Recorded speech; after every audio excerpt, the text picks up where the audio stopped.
Hey everybody, this is Steve Marker from Garbage. We're here in beautiful New Jersey. We're playing in Montclair at this beautiful Wellmont Theater tonight. It's going to be wild, and I thought I'd show you a couple of my guitars that I'm going to be using tonight. Had this one a long time. It's Guild Bluesbird, and I started off using these things because I was looking for, I guess you might call it something a little bit less Paul-like, but different. And I found it in these Guild Bluesbirds probably in the late 90s, and they're real solid. This one is one that I had made for me, and at the time I was thinking, who needs all those switches and tone controls and all this stuff that's getting in the way of the circuit? And I had this idea that let's just keep it as simple as possible. Do I need a pickup here?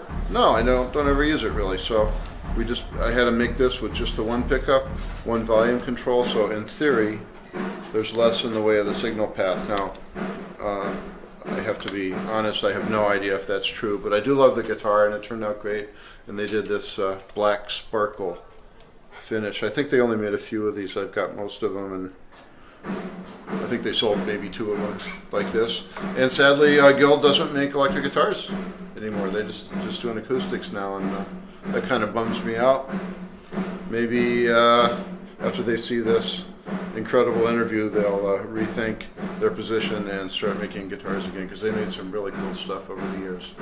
Another guitar I've got with me today is this Henman, and let's see, the story behind this is my wife wanted to get me a 50th birthday present, like a really special guitar, and I was looking through all these things on the internet and looking for something really unique.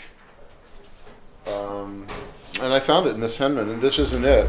I got this other one, and I literally just called up the guy that makes them, Graham Henman, and he's out in LA, and talked to him about what I wanted, and he sent me out something that worked out really well for me. And then since then I used it on our album a lot, and he made me a couple of these beauties for this tour. We've been on the road for about a year now with Garbage and all over the world, and these things have held up amazingly well. They're really well made. It's kind of incredible. He's working with Rick Turner, who made Lindsey Buckingham's guitars, those famous Fleetwood Mac guitars that you see, and a lot of other, had a lot to do with the Grateful Dead in the early days, and a lot of stuff I don't even know about. He did this color for me. We were just trying to figure out what it's actually called. I have no idea. It's sort of a British khaki, let's call it that. This is a mod. He's got 2 models that he makes plus a bass, and this is called the mod. These machine heads are Spertzel, if that's how you say it.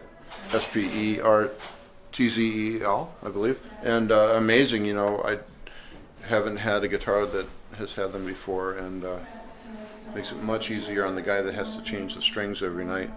And they stay in tune. I love them.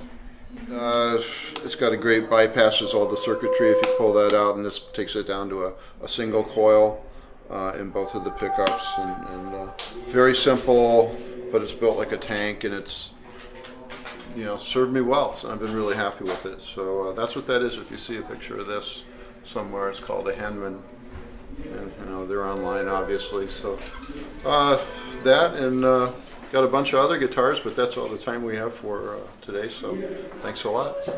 See you soon. See you on the road. Hello, I'm Duke Erikson of Garbage, and I'm here to show you a couple of guitars that I play on stage, off stage. This is Guild Starfire. I can't even really tell you how long I've been playing Starfires, but I love the feel of them. I love the sound of them. It's a very friendly guitar, and I think they've discontinued them. Last time, Guild is owned by Fender. Last time I was at Fender in LA, they said they were considering to start making them again. I hope they do, because it's just a great guitar, and I just love the feel of the neck and everything. Have a Bixby on it. It's a very versatile guitar. I can do a lot with it. So I love it. One of my favorite guitars of all time is a Gibson 335. I have a 1965 that looks very much like this, but I took the 1965 out on tour with me and it got stolen.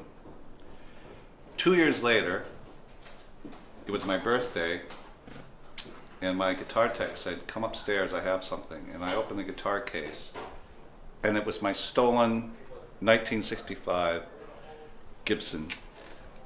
Looks very much like this, cherry red. They had arrested the guy at LAX, and he still had my guitar. He hadn't fenced it yet, and they got my guitar back. It was incredible. I nearly cried. This is my, this is my cheaper version of that fabulous guitar that I use quite a bit on stage.